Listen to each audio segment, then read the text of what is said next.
Bueno, vamos a compartir la pantalla y vamos a empezar con el último tema de hoy. El último tema, que bien, es simulación. Ok, cuando ustedes escuchan simulación, ¿a qué les suena? ¿Qué se imaginan? ¿Qué imagen viene para ustedes?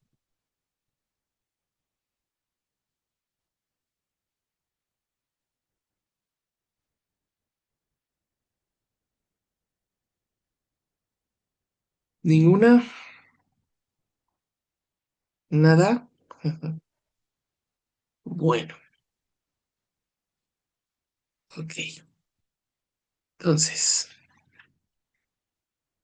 simulación y modelación, pues son así bastante, están muy relacionados, ¿no?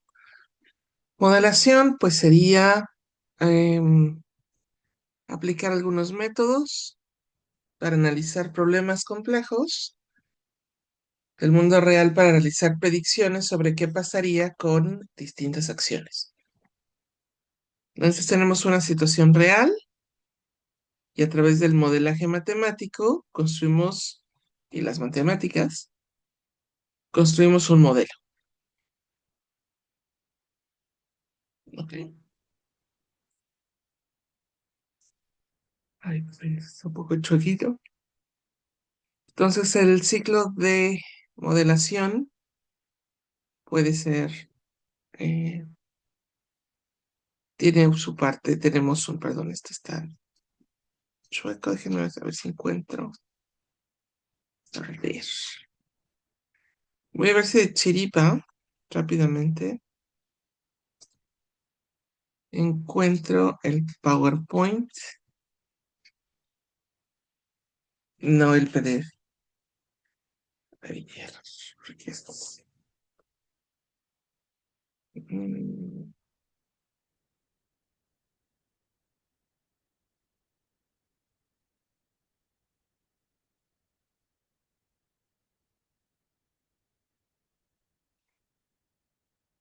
Así, sí lo encontré rápido. Entonces, voy a dejar de compartir este.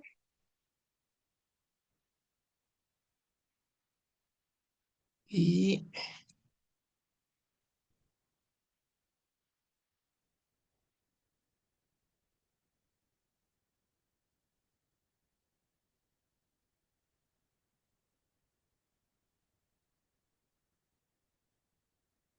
bien, bien, este se ve. Sí,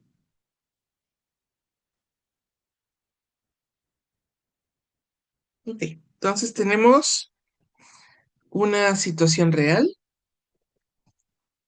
hacemos algunas hipótesis al respecto y podemos describir la situación como con palabras, ¿no? Así de como decir, mira,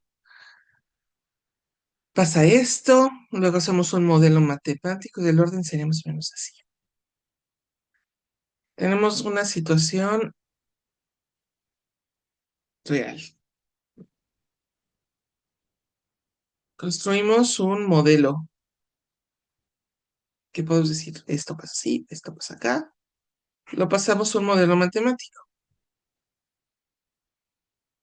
¿no? Que puede ser analítico, gráfico, etcétera. Y hay algunos métodos para resolver este. Tenemos un estudio matemático y esta parte justamente por aquí viene la simulación. Tenemos algunos resultados y entonces podemos como interpretar el resultado de este modelo y luego verificamos a ver si ese modelo se ajusta a lo que está pasando en realidad, ¿no? Un modelo solo es suficientemente bueno si puede representar la realidad lo más cercano posible y eso nos sirve para hacer algunas predicciones, ¿no? Y también verificar qué pasa con la situación real y podemos regresar. Verificamos, podemos reinterpretar, restablecer, volver a ajustar el modelo matemático o ajustar incluso las hipótesis y volver a entender, nos sirve también para entender un poco mejor la realidad que estamos observando. Bien, entonces así más o menos podríamos decir que sería el ciclo de la modelación, donde está también metida la simulación. ¿Ok? Bien. Hay un montón de tipos de simulación. O sea, hay simulación por ejemplo, dinámica de sistemas, modelación basada en agentes, un montón de sistemas. Pero la que nosotros vamos a usar es una simulación de tipo Monte Carlo. No sé si ustedes se han dado cuenta, pero hay una marca de juegos de mesa que es Monte Carlo. O sea, ¿todavía existe? Yo creo que sí, porque es así como cartas, loterías, etcétera. Probablemente tienen problemas.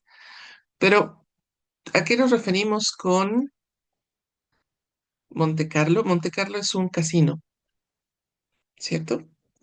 Y básicamente una simulación Monte Carlo involucra pues un poco de aleatoriedad, ¿no?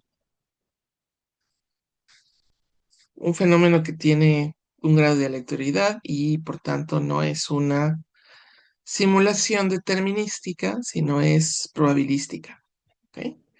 Que tiene que ver un poco con cosas que hemos estado viendo, como las cadenas de Markov y como las filas de espera. Bien, entonces, básicamente es para cuando necesitamos involucrar un elemento de suerte, ¿ok? Entonces, otra vez tenemos el ciclo de la modelación, ¿ves? Situación, modelación. Entonces, tenemos una cosa real, ¿no? Tenemos este es igual que el otro esquema, pero con un poquito más fácil de entender. Tenemos una situación, hacemos algunas hipótesis, lo pasamos a un modelo, ese modelo lo traducimos usamos herramientas computacionales, hacemos la simulación, justamente aquí está. A su vez, entonces tenemos algunos resultados y la usamos para hacer predicciones sobre la situación real. Ok, aquí falta nada más el regreso si no está. Si no se ajusta mucho, volvemos, reajustamos, reajustamos y podemos reinterpretar la realidad. Bien,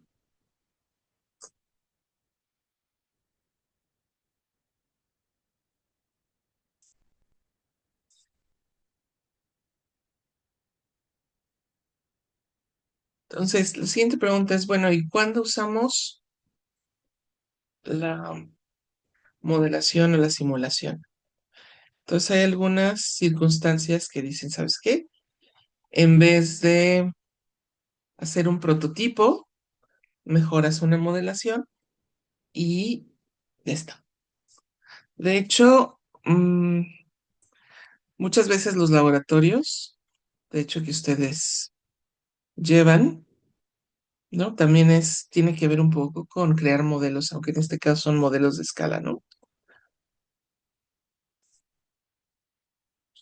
Así hay modelos de tuberías, modelos de lluvias, etcétera. Esos también son modelos, pero son modelos a escala, ¿ok? Pero básicamente es cuando es muy difícil, o consume mucho tiempo, o es caro, o es peligroso. Entonces, mejor hacemos una simulación. También cuando es imposible, ¿no? Por ejemplo, no podemos simular, no podemos tratar de generar condiciones para probar edificios por sismo, ¿no? O sea, no se puede. Entonces, no tendríamos que ser. mm, Tendríamos que ser Magneto, el de los hombres X, ¿no? Para medio simular un terremoto. Porque si Magneto puede generar terremotos, ¿no? Pregunta. Eso sí está interesante. ¿O qué otro superhéroe puede generar sismos?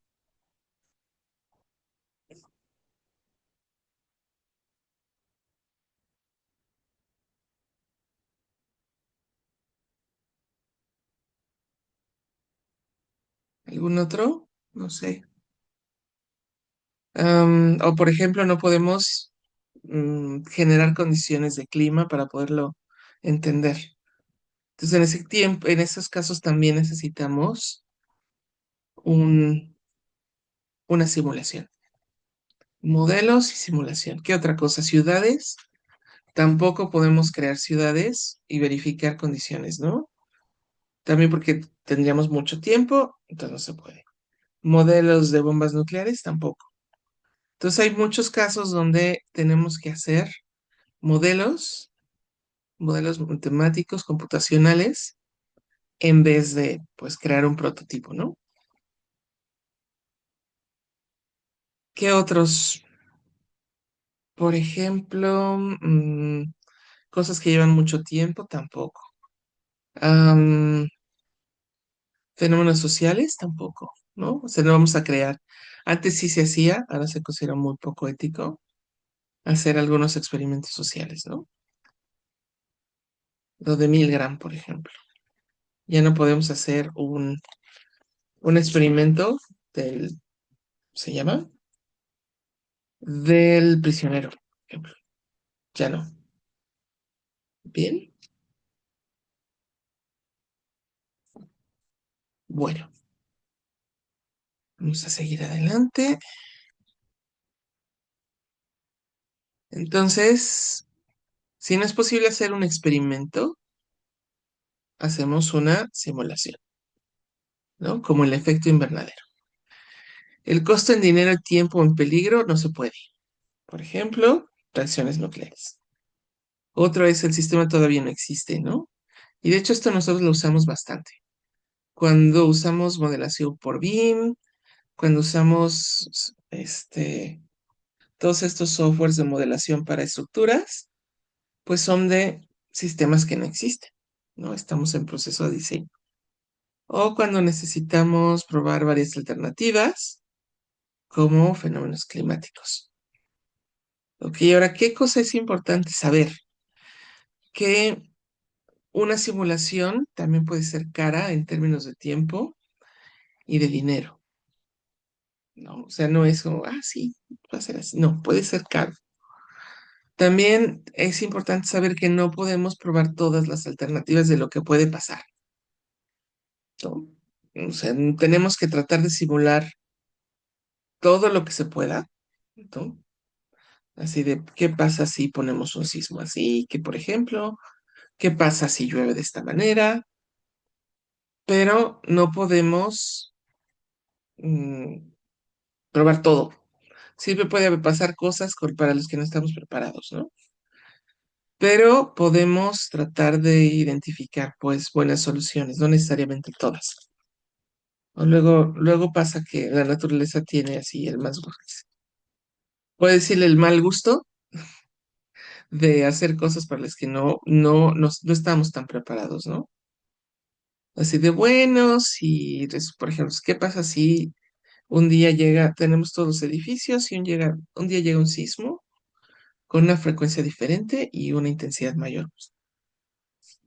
Vamos a ver, ¿no? No sabemos. Eso es un poco impredecible. Podemos tal vez como blindarnos dentro de un rango de soluciones, pero no necesariamente vamos a tener todas, ¿no? Justamente creo que cuando fue ayer, hoy, creo que es hoy. Hoy es el aniversario de las lluvias en Valencia, ¿no? En La Dana. Y es un ejemplo de esto. O sea, se tienen ciertos escenarios de diseño urbano, ¿no? De infraestructura, pero puede llover más o puede inundarse más de lo que se sale del rango. Entonces, pues, eso sí, no es previsible, ¿no? Entonces podemos identificar buenas soluciones, aunque no necesariamente todas. Y también tenemos que tener en cuenta, sobre todo para la simulación Monte Carlo, bueno, no solo para eso, para otras, que los resultados de la simulación, aunque tratan de describir algo, un fenómeno real, no son el fenómeno real, son un proxy, o sea, son una herramienta para tratar más o menos de identificar qué pasa con el fenómeno real. Entonces, las conclusiones que tengamos, no podemos decir, no, va a pasar esto. No, más bien es, puede pasar esto, ¿no? No necesariamente va a ser lo que va a pasar. Siempre pasan cosas, ¿no? O sea, creo que alguna vez, déjenme recordar con quién hablaba, trataba con alguien que justamente hacía modelos matemáticos predictivos y hicieron un modelo de demanda de transporte. Y están muy felices porque resulta que le atinaron perfectamente bien, ¿no? O sea, pues, los modelos de demanda te dicen, pues más o menos es por aquí. Por ejemplo, vamos a tener 300 ventas, ¿no? Y si le tienes a 300, bueno, te pones feliz. Si te sale 303, 304, bueno, es por ahí. Pero si te le atinas al número exacto, bueno, es como milagro, qué felicidad, qué emoción, etcétera. Entonces tenemos que tener en cuenta, pues que justamente es como por aquí, pero es el resultado de la simulación, no necesariamente va a ser el exacto, ¿no? A veces hay modelos donde estos resultados no son tan fáciles de verificar, ¿no? Y de validar, porque no necesariamente tenemos datos reales y a veces tenemos que hacer algunas suposiciones sobre el comportamiento del fenómeno. Y luego, esto lo he visto muchas veces, es a veces hay gente que hace modelos y no sabe exactamente qué está haciendo. Entonces, eso nos puede pasar a cualquiera que estamos haciendo simulaciones, modelos y no sabemos, pues, qué estamos haciendo, ¿no? Entonces, tenemos que tener cierto sentido de realidad hasta donde se pueda de qué es lo que estamos haciendo. Bien, pero bueno, eso no les va a pasar a ustedes. Bueno, sí les puede pasar. Espero que no. Justamente por eso es importante, muy importante, conocer muy bien las herramientas de simulación. Y bien, ahora vamos a pasar a justo la simulación que vamos a aprender a hacer en el curso, que es la simulación Monte Carlo. Bien, básicamente, ¿de dónde sale? Pues en la Segunda Guerra Mundial, pues tenía que, en el proyecto Manhattan, ¿todos ustedes vieron la película de Oppenheimer? ¿Vieron la de Barbie? ¿Vieron Barbenheimer? No vieron nada. O ese año no fueron al cine.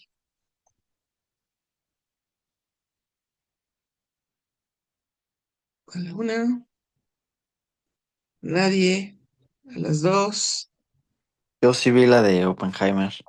sí. ¿Y qué pasaba? ¿Qué tenía que hacer Oppenheimer?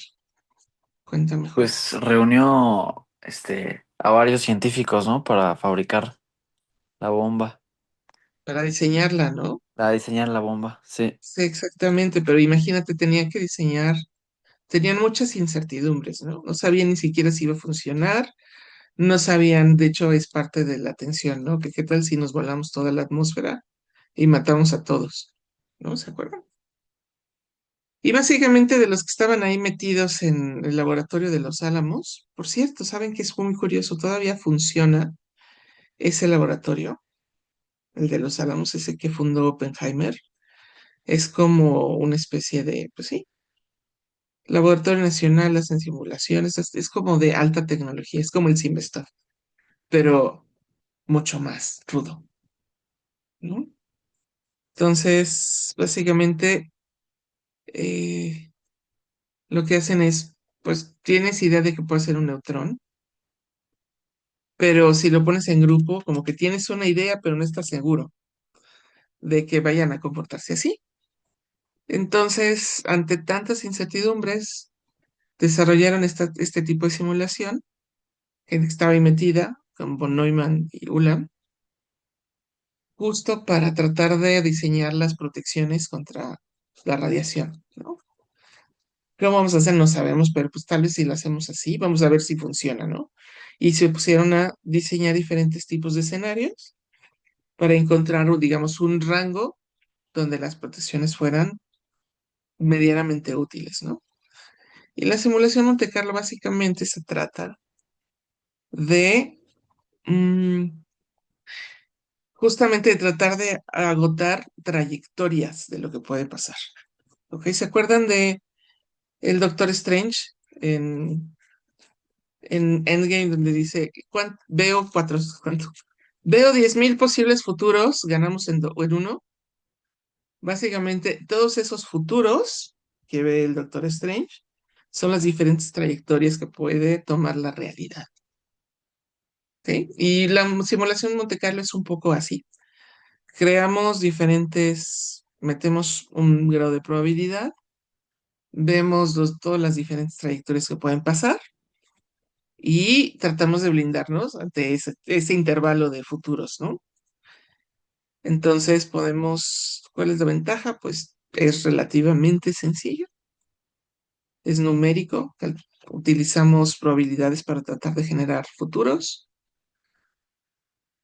Tiene una aplicación bastante amplia porque podemos aplicarlo a industria, a finanzas, a transporte, a filas, a un montón de cosas. Yo he visto gente que incluso lo aplica para fenómenos biológicos, ¿no? De manejo de ecosistemas, etcétera.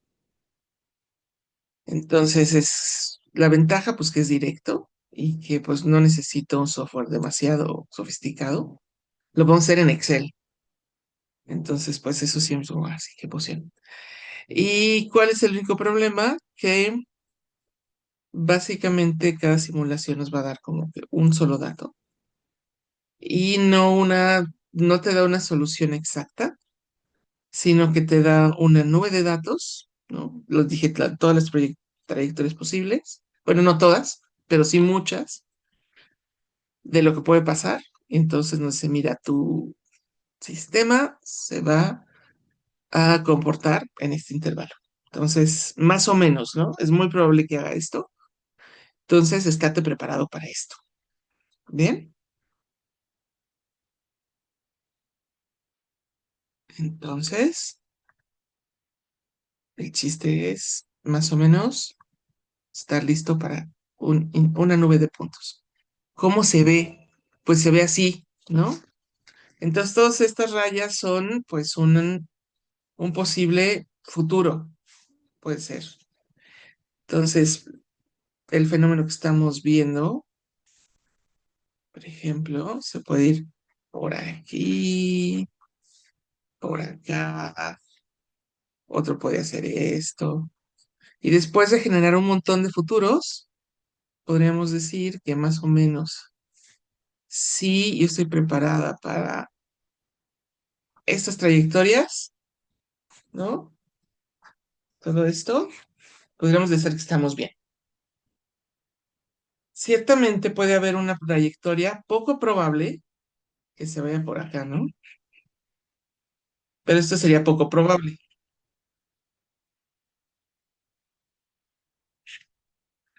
O sea, lo que pasó en Valencia, pues es poco probable, ¿no? Puede pasar, pero es poco probable. Y entonces tenemos que estar preparados, pues, para un intervalo de posibles escenarios. También puede ser que haga esto, ¿no? Ya. Pero eso también es poco probable. Lo más probable, pues, es lo que esté en verde.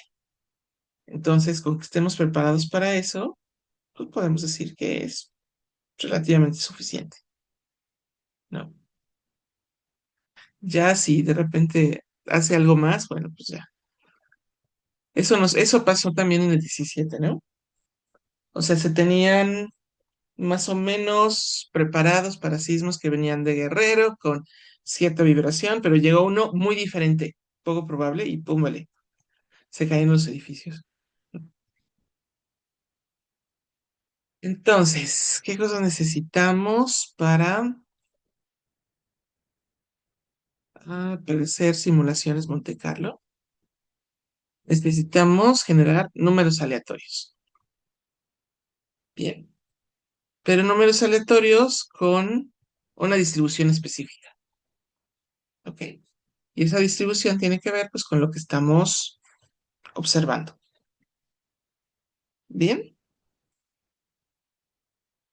¿por qué? Porque básicamente lo que tenemos que hacer es generar justo estas diferentes rutas, por así decirlo, que va a tomar el fenómeno que estamos observando. Bien, entonces hay diferentes tipos de algoritmos que pueden generar números aleatorios uniforme. Pero antes de seguir adelante, ¿alguno tiene una duda de lo que hemos visto hasta ahora? ¿Algún comentario?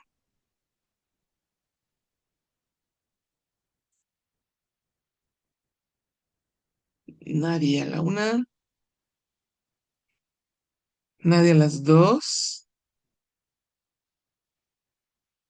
ok, nadie a las tres. Entonces voy a asumir que nadie tiene dudas. Bien, entonces vamos a ver, hay diferentes tipos de metodología para generar números aleatorios. Bien, uno de esos es, pues, justamente el que estamos viendo aquí, que se llama el método congruencial multiplicativo lineal. Bien, hay otros que se llama método congruencial mixto, etcétera. Pero bueno, básicamente tenemos elegimos aleatoriamente un número, que se llama una semilla, y luego, pues, le ponemos aplicamos esta ecuación y generamos el siguiente número aleatorio, y luego usamos ese número para aplicar el anterior. Y aquí les damos algunos, por cierto, todos saben que es un módulo. ¿Cómo sacamos el módulo? ¿Lo habían escuchado en algoritmos alguna vez?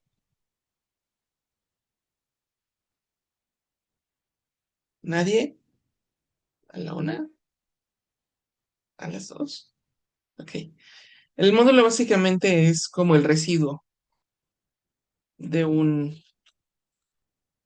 de una división. ¿Ok? Entonces, buscamos el número, múltiplo más grande que se tenga y lo que sobra es el módulo. ¿Ok? Entonces, aquí algunas recomendaciones para utilizar el método exponencial multiplicativo, pero creo que más fácil será si hacemos un ejemplo, porque a veces lo vemos y pues, ¿y esto cómo lo aplico? Y aunque generalmente no lo van a aplicar, porque afortunadamente casi todas las herramientas de numéricas que tenemos cuentan con generadores de números aleatorios, pues siempre es bueno tener pues algún método un poquito más, un poco más, digamos, saber de dónde salió, ¿no? Entonces, vamos a ver. Aquí tenemos algunos números que nos sirven para generar secuencias de números, pero vamos a hacer un ejemplo con números un poquito más fáciles. A ver, vamos a hacer una pizarra por acá.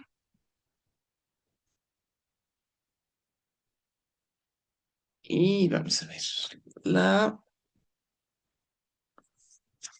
¿Por qué es importante también seleccionar y declarar siempre que hagamos un ejercicio de simulación, las semillas, ¿no? Incluso cuando generamos secuencias de números aleatorios. Excel no te deja, pero todos los demás, R, por ejemplo, sí te deja hacer, declarar una semilla, ¿no? Porque, y lo tenemos que hacer porque básicamente tendremos en la transparencia, necesitamos dar cierta transparencia y confiabilidad en nuestros números, ¿no? Entonces, parte de validar, digamos, darle cierta validez a los resultados que ustedes tienen cuando hacen simulación o una cosa experimental, es decirle a alguien más, oye, yo usé estos métodos y obtuve esto. Y alguien más tiene que ser capaz de reproducir lo que ustedes hicieron, ¿no? Y así se valida su trabajo. Por eso es importante decir, mira, generé esta secuencia de números aleatorios y usé este número como semilla y entonces en teoría, si usan la misma semilla, tendrían que poder generar la misma secuencia de números aleatorios. También es útil para que ustedes tengan como ¿cómo se llama? Pues sí, como una memoria de lo que hicieron, ¿sí? Pero también tiene que ver con esta validación hacia el exterior. Entonces, vamos a hacer un ejemplo del método congruencial multiplicativo. ¿Ok? Entonces, vamos a declarar algunos números. Vamos a usar, por ejemplo, que el multiplicador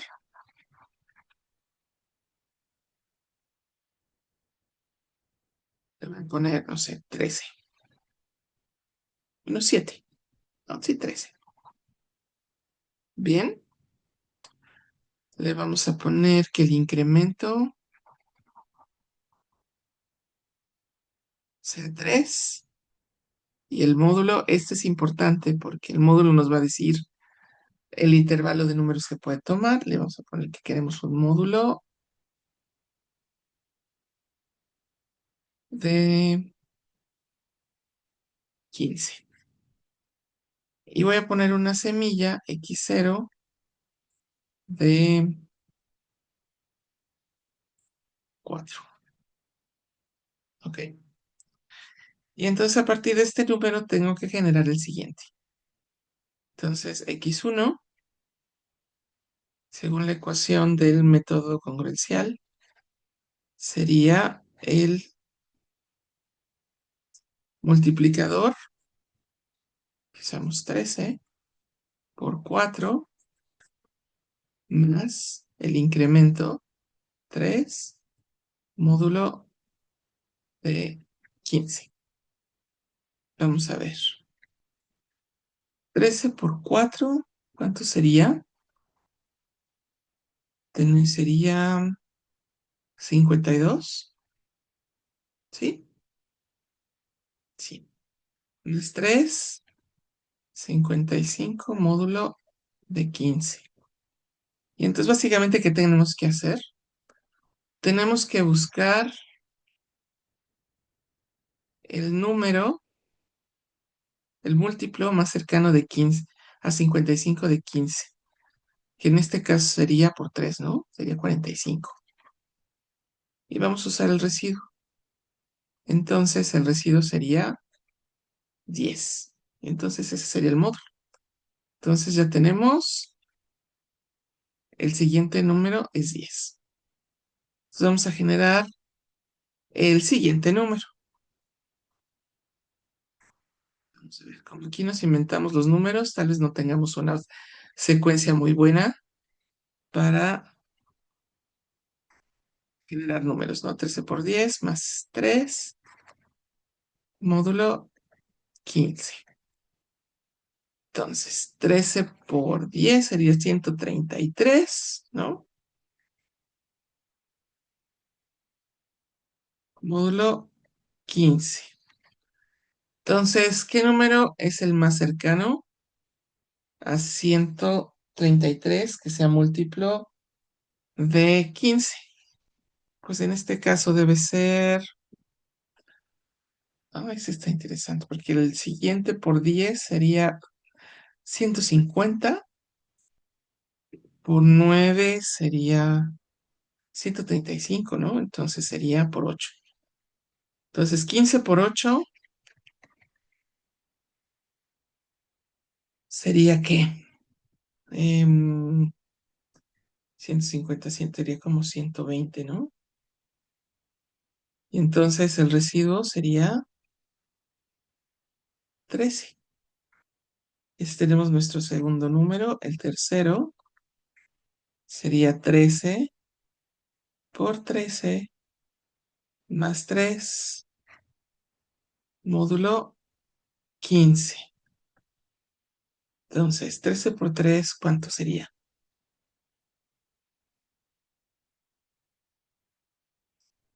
A ver, vamos a ver.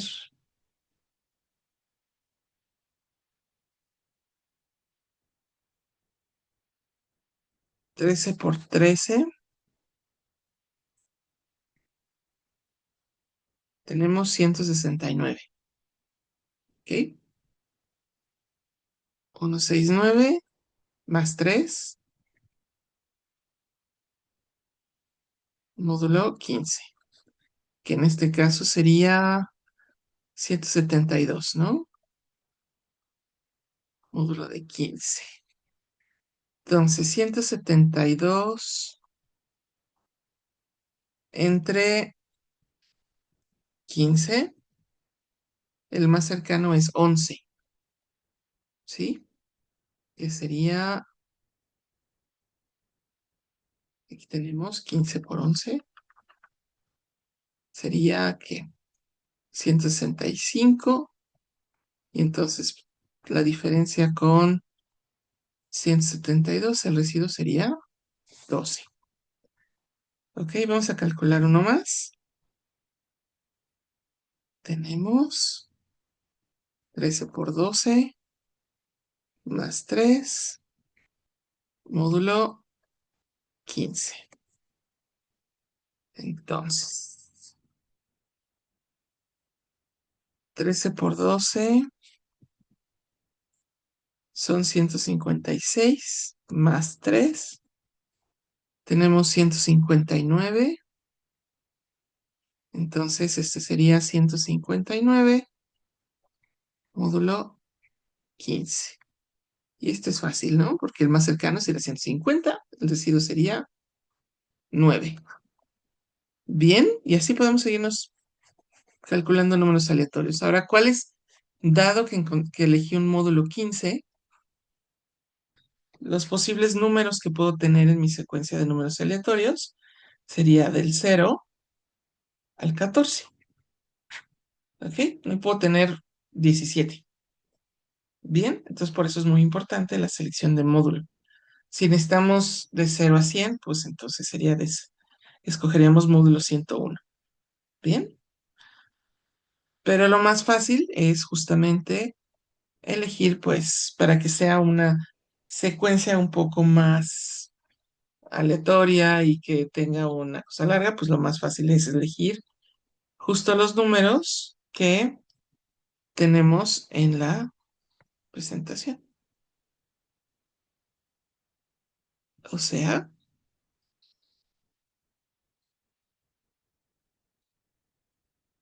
estos. ¿Ok? Entonces usamos un multiplicador de 16.807, incremento de 0 y un módulo, un número grandote, ¿no? Que un número suficientemente grande para almacenar en la compu, pues es justamente 2 a la 31. ¿Ok?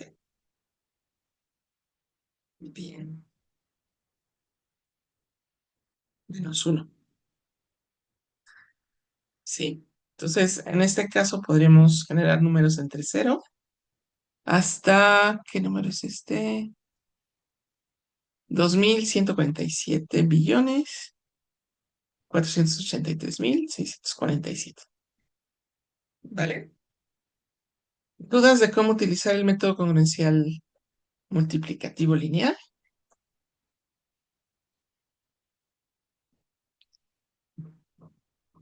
¿Ninguna?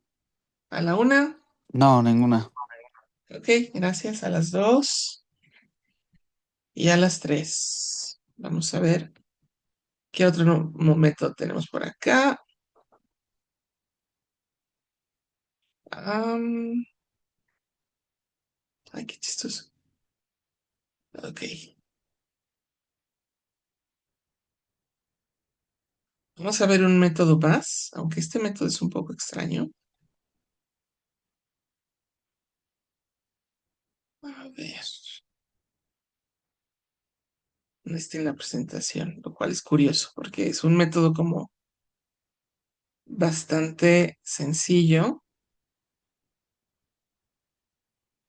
Tal vez lo vieron ustedes alguna vez, que se llama el método de los cuadrados de en medio.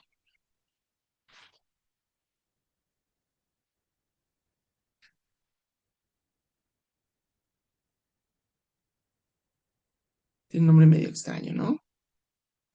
Y básicamente, ¿de qué se trata? El método congruencial mixto nos sirve como em, para considerar números entre cero, números enteros entre cero y el número este más grande de 2000 y tantos millones. El método de los cuadrados de en medio sirve para que generemos números aleatorios de entre cero y uno, ¿ok? Entre cero y uno, ¿bien? Y se supone que son medianamente uniformes. Entonces, ¿cómo se usa? Este es un poco, ¿cómo les diré? Un poco bastante sencillo. Tomamos un número aleatorio al azar. No sé. ¿Quién de ustedes quiere darme su día y mes de nacimiento?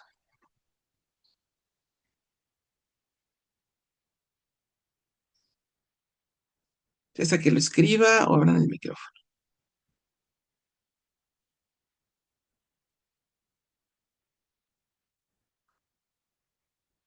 El 3 de agosto. 30 de agosto, Edwin. 3. Ok, vale, pues. Entonces tenemos 30 de agosto. Lo vamos a transformar en un número dígito, en un número pues, entre cero y uno. Entonces, pues justamente lo voy a poner como 3008. ¿Ok? Y entonces este sería como nuestra semilla. ¿Qué vamos a hacer? Pues vamos a elevar esta semilla al cuadrado. Le quitamos el punto decimal y lo elevamos al cuadrado. Entonces tenemos 3008 y lo elevamos al cuadrado. 3008. Y me da un número. Espera un momentito. Me da 9.048.064. ¿Cuántos dígitos tengo? Tengo 7 dígitos. Entonces, lo que necesito es tomar 4 dígitos del medio. Como tengo un número impar, puedo tomar, y necesito 4 dígitos, pues puede tener 1, 2, 3, 4, 5. Tengo 7. Puede ser que quite quito el primero y tomo estos, o tomo estos. Entonces, una opción es 0.480 o 0.4806. Voy a elegir la que esté más lejos, ¿ok? Que en este caso sería esta. Entonces, nuestro segundo número aleatorio es 0.0480, ¿ok? Vamos a generar el siguiente. Tengo que elevar 480 al cuadrado.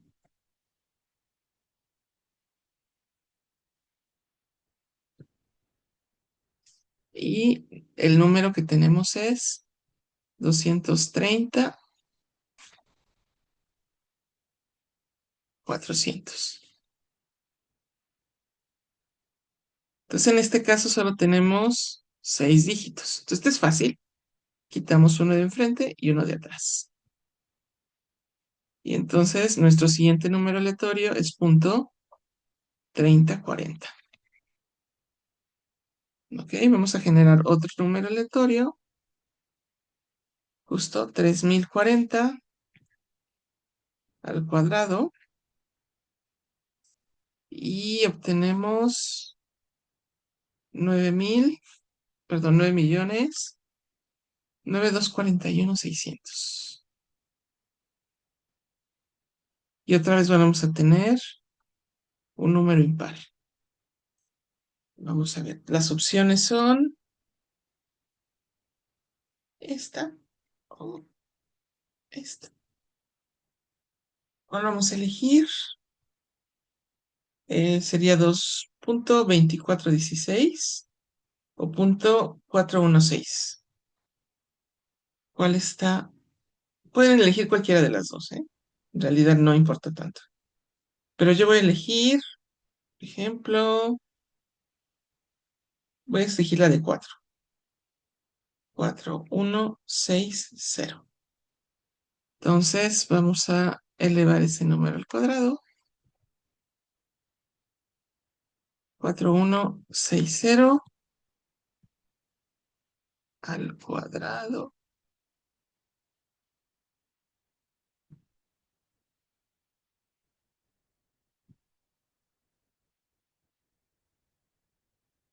Y me va a dar 17.305.600.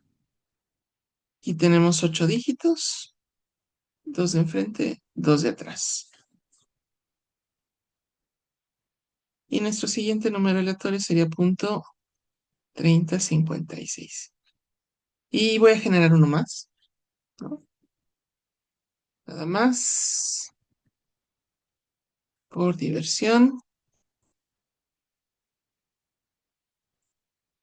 3056 al cuadrado me da 9.339.136.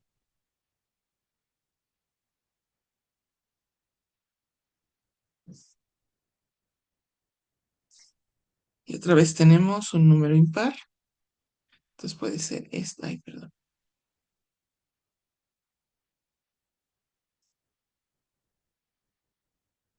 Puede ser esta o esta.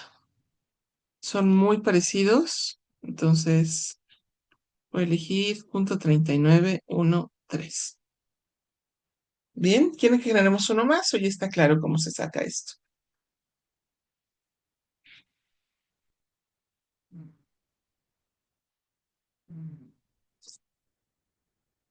La una.